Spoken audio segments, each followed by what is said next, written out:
Hello! Andito na naman ang inyong Farm Mom.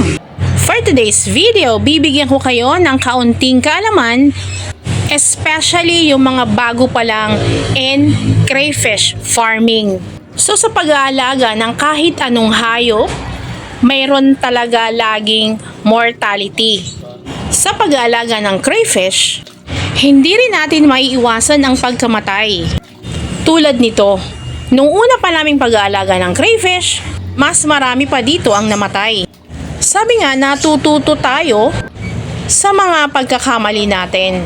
Pero hindi ibig sabihin titigil na tayo sa kung anong ating ginagawa.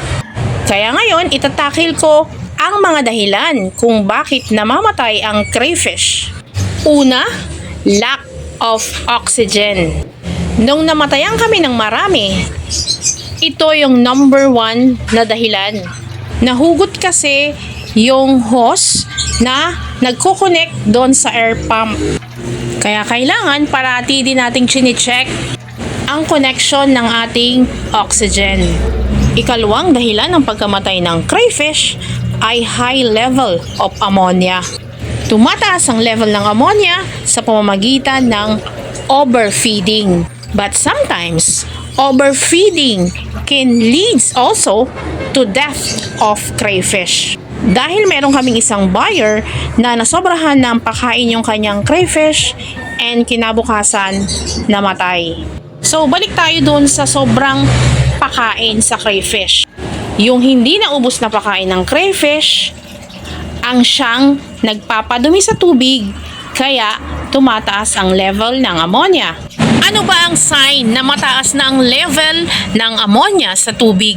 Siyempre kapag cloudy, have a foul smell at may bubbles na. Pero dapat hindi natin pinaabot sa ganong antas. Pangatlong dahilan ng pagkamatay ng crayfish ay overcrowded or kaunting hiding places. Much better kung mas madami. Dahil ang hiding place ay ginagamit nila during molting season. Kung kakaunti o limitado lang ang hiding places at wala silang mataguan at nag-away sila, pwede nilang ikamatay yon dahil nga mahina pa sila.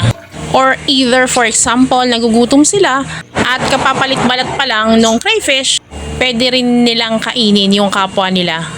Pang-apat, bigla ang pagpapalit ng tubig at walang acclimation na naganap. Kaya nga, hindi advisable or recommended na magpalit ng tubig 100%. And it should not more than 50% water change. Kasi pag nabigla ang crayfish at na-stress, pwedeng tumamlay sa pagkain or worst hindi na kumain at ang ending mamamatay din. That's all for today. Sana may natutunan kayo about my experience in crayfish farming. At sa iba pang katanungan, you can leave a message on my comment section para sa iba pang katanungan. And please do subscribe on my YouTube channel at pa-click ng bell button para updated kayo sa aking mga videos. Thank you for watching. See you again on my next video. Happy farming!